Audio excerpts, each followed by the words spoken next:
Let's talk about book burning.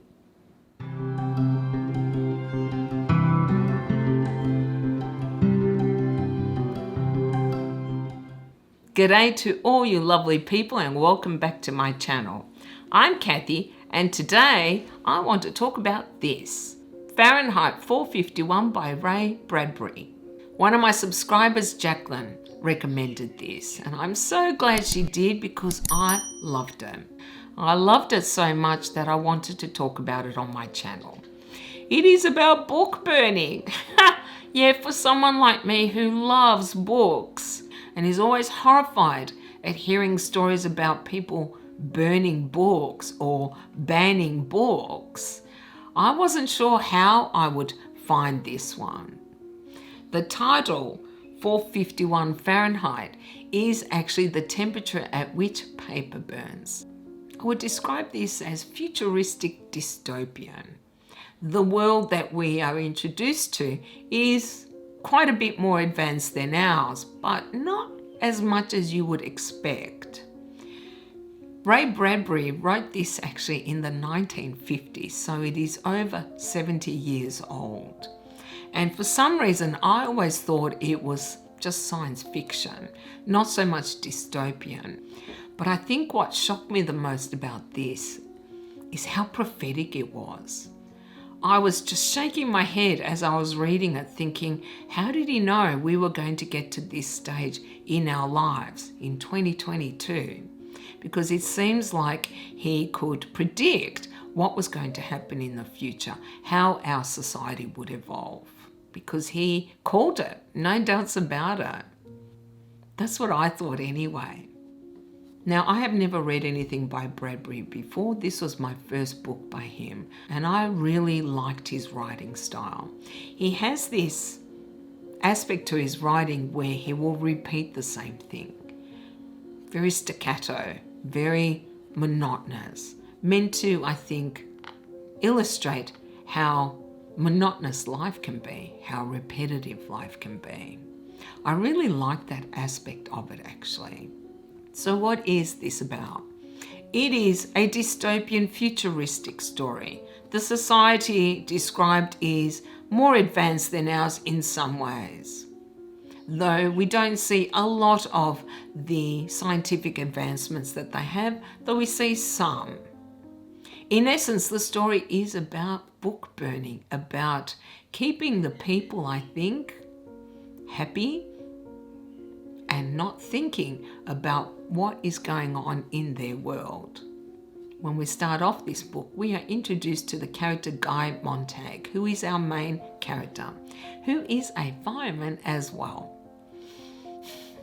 And you know, I really loved this. And I'm not telling you anything that you don't learn very, very quickly in the book. The firemen in Fahrenheit 451 don't actually put out fires and save houses. They actually set fire to things. They burn books and they burn homes and they burn people. The irony of it just killed me. I thought, of all things, the firemen are now the ones causing the fires. But that is just one of the very smart elements of this book. The society, the people that inhabit this world are meant to be happy. So they have all these distractions, these adrenaline rushes, or they have massive full wall screens where they can just get distracted with what is going on in other people's lives, or in stories, or advertisements, or soap operas, or any other television series that might keep people from thinking. And books have been banned because they make people unhappy, because they make people think. So clearly, I would not fit into this world. Yeah, I think I would be burnt with all my books and I think I would die defending them. Yeah, I really think I would actually, because I just find so much magic in books. To contemplate a world where books are banned and you're not allowed to read anything, I just can't imagine it. It would be incomplete, so dull, so lifeless for me. Books give me so much joy. They have taught me so much that I just can't imagine a world where I can't read something and learn something new, because the entertainments that are provided for the inhabitants of this world are to stop us from thinking.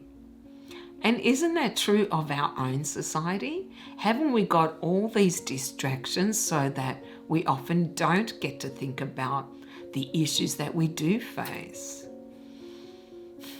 I just found this so relatable to our current world, because I do believe we live in a society where we are constantly told we need more distractions, so we don't think about the inequities, about the injustices happening around the world, unless it is deliberate propaganda to incite people against something, whatever it is, and which unfortunately is happening right now in our own world. The more I got into the book, the more I thought, I can't believe he could see where we would be in our own lives today. I guess we have to remember that this was written at the McCarthy time in the States, where people were being persecuted. So I think this was a reaction to that, and perhaps even Bradbury's vision of what the future will hold if this continued.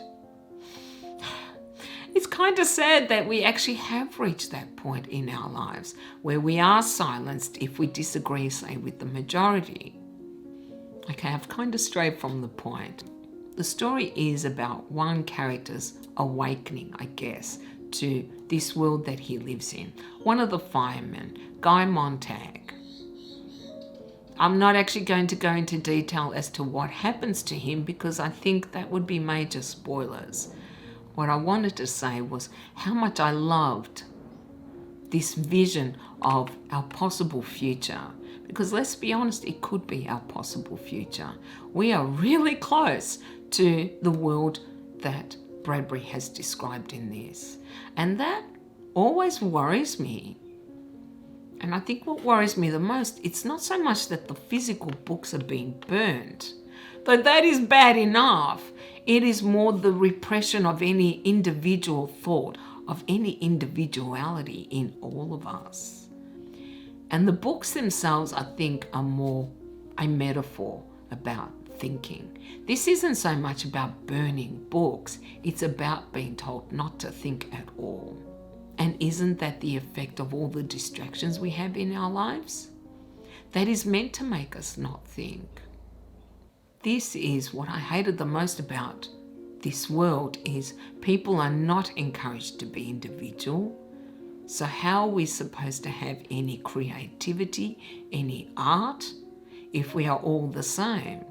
And sometimes it feels like this is what our own world is like. We are not encouraged to be different to the majority. We are always told that we need to fit in rather than trying to express any individuality.